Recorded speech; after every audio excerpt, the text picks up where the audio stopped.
Good morning. હું લેવું ઉઠ્યો ટીવી જોવો સંગ ટીવી બંધ કર આતંકર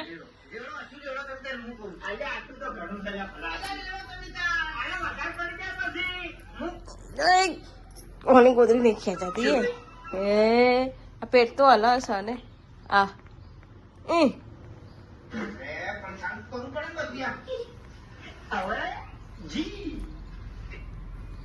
કબૂતર આવી ગયા બાય.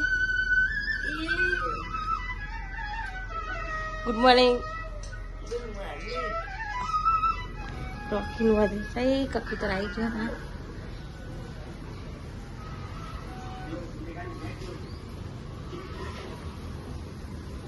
મારી દે કચરો નાખવા.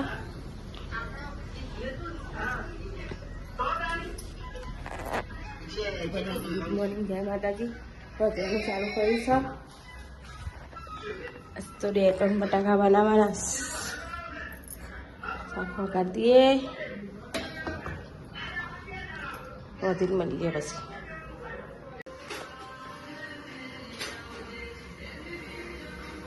શું કરો? રોટલા બનાવો. હાલા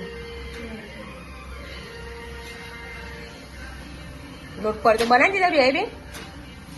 હા શાક વગાડી દીધું હા. લોટ બધું છે રોટલા કરવા. કાલી વાળા કચરો કાળે શાકભાજી લાવે પછી ગોઠવવાનું છે.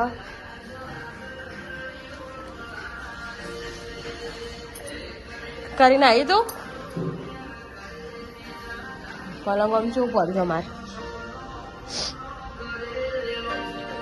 હવે બધું હરકું કરીએ. પોતું પોતું મારશે. માં મમ્મી અહીંયા લુકડા ધોવા હા. મારે માથું ઓળાવવાનું હતું હું અહીંયા ઉપર આવી ગયો અને મારા પપ્પાનું કહેવાનું છે.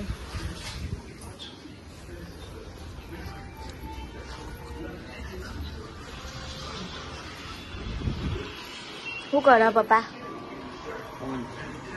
મારા પપ્પા ફોન જોવા અહીંયા.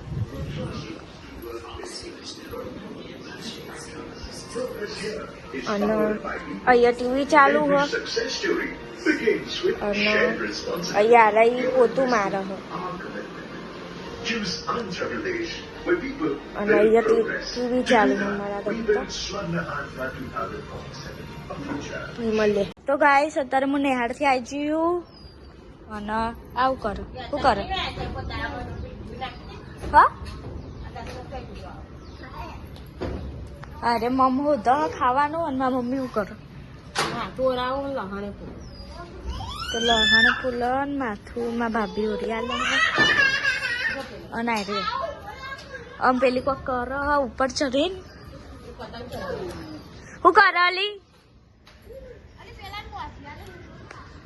તો આ લંગસિયા રમે અને અહીંયા નેચે તો કોઈ નહીં અત્યારે. અને અહીંયા કૂતરી વાઈ હતી અને જોઈએ મારા પપ્પાને શું કરે. ભાઈ લો મમ ખાવું? હા મમ ખાવું હે નાલું?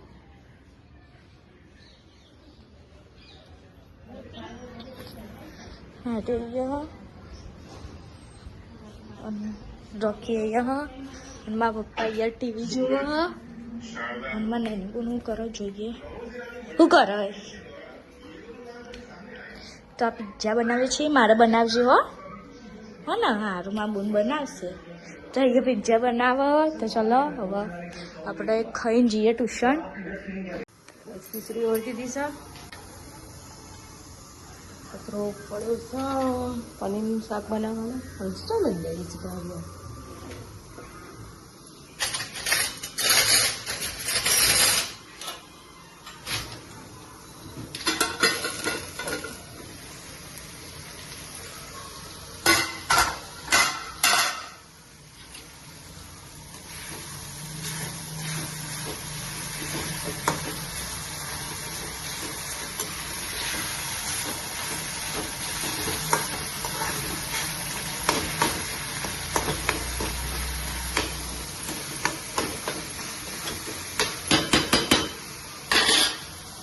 આજે પનીરનું શાક બનાવવાનું. પનીર તળતી દૂધ છે, જોડીએ રોટલા બનાવવાના છે, શાકભાજી હજુ મિલવાની છે. મલ્લે ભાઈ રોટી દાણા. તો ગાઈસ અહીંયા ટીવી ચાલુ હોય ને મારા પપ્પાને ખાવા બેસી હોય તો જોઈએ હું બનાવી શું બનાવી. તો અહીંયા પનીરનું શાક બનાવ્યું હોય ને એટલે ખાવા બેસી હો. તો અહીંયા બધા ખાવા બે હો. અને એ તો ચવન મારે મૂકી દીધું હતું. આ બપોરે બનાવ્યું હતું. ચલો આપણે ચમચો લઈએ પછી આપણે ખાવા બેસી જઈએ. તો ગાઈસ અત્યારે 10 વાગવા આવી જાય નહીં તો હુઈ જ હવે. તો મારા મમ્મી ગુડ નાઇટ કહી દઈએ. Mummy good night. Good night જય મારાજી. આજે આકો ગુડ નાઇટ. Good night. મારા પપ્પાના 3 જણા તો હુઈ ગયા. તો ચલો અત્યારે બધાને ગુડ નાઇટ કહી દીધું. તો આપણે કહી દઈએ ગુડ નાઇટ જય માતાજી. તો કાલે એક નવા બ્લોગમાં મળીએ.